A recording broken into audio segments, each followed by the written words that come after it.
Assalamualaikum warahmatullahi wabarakatuh. Di sini saya dan rekan saya akan mempresentasikan hasil review terhadap jurnal yang berjudul Efficient Round Robin CPU Scheduling Algorithm for Operating System. Sebelumnya, perkenalkan terlebih dahulu, rekan saya Tantan Nugraha dengan NIM 2003070 dan juga saya sendiri Taufik Hidayat dengan NIM 2008294. Langsung saja, latar belakang jurnal ini memiliki judul penjadwalan. Nah, penjadwalan sendiri merupakan fungsi sistem operasi dasar yang menentukan proses mana yang akan berjalan ketika ada beberapa proses yang dapat dijalankan. Terdapat beberapa algoritma penjadwalan CPU, seperti first come first serve, shortest job first scheduling, penjadwalan round robin, penjadwalan prioritas, dan lain-lain. Yang selanjutnya, penjadwal sendiri adalah komponen kernel yang memilih proses mana yang akan dijalankan sebelumnya. Sistem operasi dapat menampilkan hingga 3 jenis penjadwal. Yang pertama itu penjadwal jangka panjang, penjadwal jangka menengah, dan juga penjadwal jangka pendek. Nah, selanjutnya ada penjadwalan CPU. Nah, penjadwalan CPU sendiri memiliki peran penting dalam sistem operasi real time yang memiliki batasan waktu pada komputasi. Sistem real time sendiri bersifat mission critical, di mana tugasnya harus diselesaikan sebelum tenggat waktunya. Ada dua jenis utama sistem real time. Yang pertama itu hard real time system dan juga soft real time system. Adapun tujuan penjadwalan, yang pertama memaksimalkan hasil, menghindari pemblokiran, meminimalkan overhead, menegakkan prioritas, dan juga mencapai keseimbangan antara respons dan pemanfaatan. Yang selanjutnya ada literatur review. Nah, ada algoritma penjadwalan prioritas. Sistem operasi ini menetapkan prioritas tetap untuk setiap proses, dan penjadwal mengatur proses dalam antrian siap dalam urutan prioritasnya. Proses dengan prioritas lebih rendah akan terganggu oleh proses dengan prioritas yang lebih tinggi. Adapun algoritma yang melakukan langkah-langkah berikut. Yang pertama itu mengalokasikan CPU ke setiap proses dalam mode round robin sesuai dengan prioritas yang diberikan untuk kuantum waktu tertentu. Setelah menyelesaikan langkah pertama, langkah-langkah berikut dilakukan.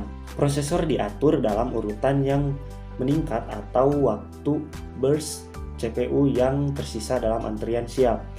Prioritas baru ditetapkan sesuai dengan semburan proses CPU yang tersisa. Proses dengan CPU terpendek ditetapkan dengan prioritas tertinggi. Nah, selanjutnya proses dijalankan sesuai dengan prioritas baru berdasarkan semburan CPU yang tersisa. Dan setiap proses mendapatkan kendali CPU sampai mereka menyelesaikan eksekusinya. Nah, yang selanjutnya akan diterangkan oleh rekan saya.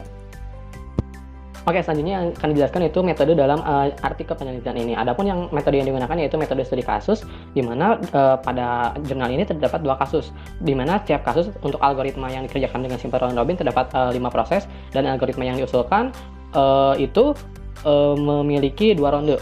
Selanjutnya untuk kasus yang pertama memiliki kuantum 5 milidetik yang diselesaikan dengan metode algoritma round robin. Ini adalah tabelnya, tabel proses, burst time, dan prioritasnya, dan gancarnya itu akan seperti ini, di mana dari gancar ini kita dapat mencari jumlah saklar waktu tunggu, yaitu di sini 13, yang mana dari kotak ini kan ada 14, maka ada 13 saklar waktu tunggunya karena proses yang pertama itu langsung dieksekusi. Lalu kita dapat mencari rata-rata waktu tunggunya yaitu segini 33,20001 milidetik, dan rata-rata waktu perputarannya yaitu 45,8 milidetik. Selanjutnya untuk kasus yang pertama namun dikerjakan dengan algoritma yang diusulkan dengan kuantum waktu yaitu 5 milidetik. Nah, adapun tabelnya seperti ini prosesnya, lalu ini burst time-nya yang sama, lalu prioritasnya.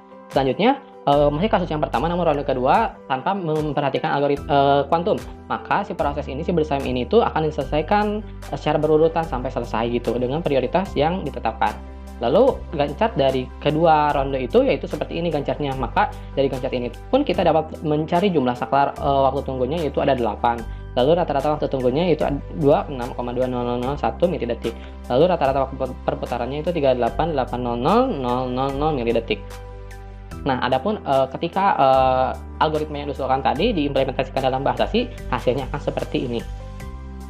Nah, untuk kasus yang kedua masih metode yang tadi yang sama ya, metode studi kasus. Kasus yang kedua memiliki kuantum yang berbeda si algoritma simple round robinnya itu. Adapun implementasi gancatnya itu yaitu seperti ini. Dari gancat ini pun kita dapat jumlah waktu saklar, lalu rata-rata waktu tunggu dan rata-rata waktu perputarannya.